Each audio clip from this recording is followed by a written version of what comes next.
చిక్కుడుకాయలన్నీ ఇలా ఒక బాండ్లోకి వేసుకొని చూడండి. నెక్స్ట్ మనకి కారానికి కావాల్సినంత మిర్చి పౌడర్ వేసుకున్నాం. నేనైతే ఒక టేబుల్ స్పూన్ వేస్తున్నాను.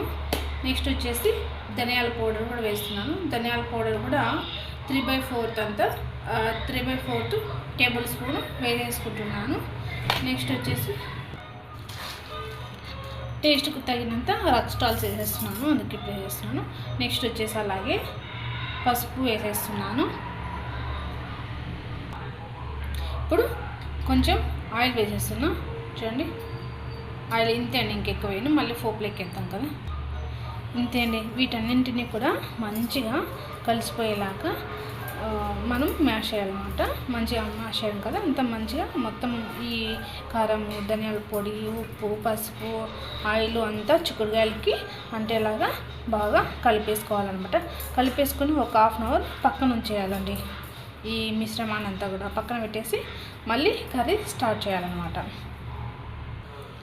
చూడండి, నెక్స్ట్ ఇలా టమాటోలు ఒక పెద్ద సైజు ఒక 2 టమాటాలు తీసుకొని నేను 1/4 కేజీ చిక్కుడుకాయలకి 2 పెద్ద టమాటాలు తీసుకున్నానండి. ఇలా కట్ చేసుకొని ఈ టమాటాలు కూడా ఈ మిశ్రమంలోకంతా వేసి మళ్ళీ ఇంకోసారి కలిపేసుకోవాలన్నమాట.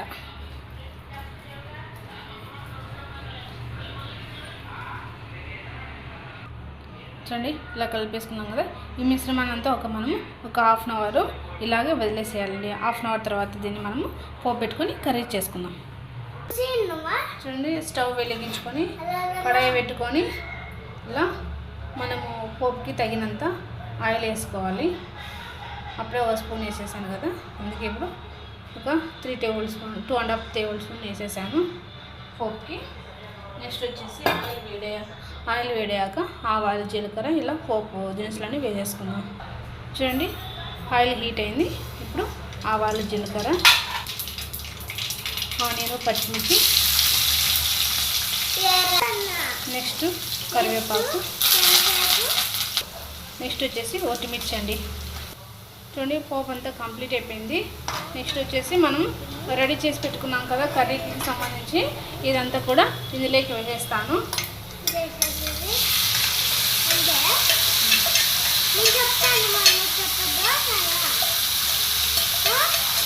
సైలెంట్ కూడా నువ్వు.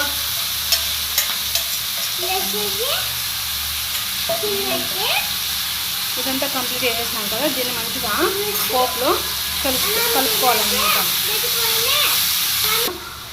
చూడండి, మ్యాగ్నేట్ చేసుకున్నటువంటి కర్రీ అంతా కూడా పోపులో వేసేసి ఇలా ఒక 5 to 10 మినిట్స్ సిమ్లో పెట్టేసుకొని మంచిగా ఉడకనియాల. ఆ తర్వాత నెక్స్ట్ కొంచెం వాటర్ వేసేసి ఒక 10 మినిట్స్ అలా ఉడికించిన తర్వాత లాస్ట్ అండ్ ఫైనల్గా కొంచెం పల్లీల పొడి, కొత్తిమీర వేసేసి ఇంకా కర్రీ కంప్లీట్గా అయిపోయినట్టే. చూడండి, కర్రీ మొత్తం మంచిగా ఉడికిపోయింది. ఇప్పుడు 10 మినిట్స్ తర్వాత ఇప్పుడు వాటర్ వేసేసినాం కదా, వాటర్ వేసేసి ఈ వాటర్లో కూడా ఒక 10 మినిట్స్ మంచిగా కర్రీ బాయిల్ అనేవాళ్ళనమాట. బాయిల్ అయిన తర్వాత లాస్ట్ అండ్ ఫైనల్గా కొంచెం పల్లీల పొడి వేసేసి కొత్తిమీర వేసేసి ఇంకా కర్రీ కంప్లీట్ అయినట్టేనండి. అక్కడికి ఇంకా చూద్దాం. నెక్స్ట్ పల్లీల పొడి కూడా వేసేస్తాను. చూడండి, ఒక 10 మినిట్స్ తర్వాత పల్లీల పొడి వేసేస్తున్నాను.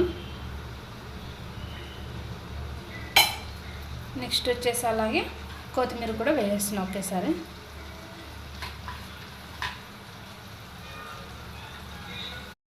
చూడండి ఫ్రెండ్స్, కర్రీ అంతే ఇలాగా మంచిగా రెడీ అయిపోయిందనమాట. ఈ కర్రీ చపాతీలోకి, ముద్దలేకి, రైస్లోకి చాలా బాగుంటుంది. ఒకసారి మీరు కూడా ఈ ప్రాసెస్లో చూడండి ఫ్రెండ్స్. అలాగే నేను కర్డ్ కూడా వేసాను లాస్ట్లో.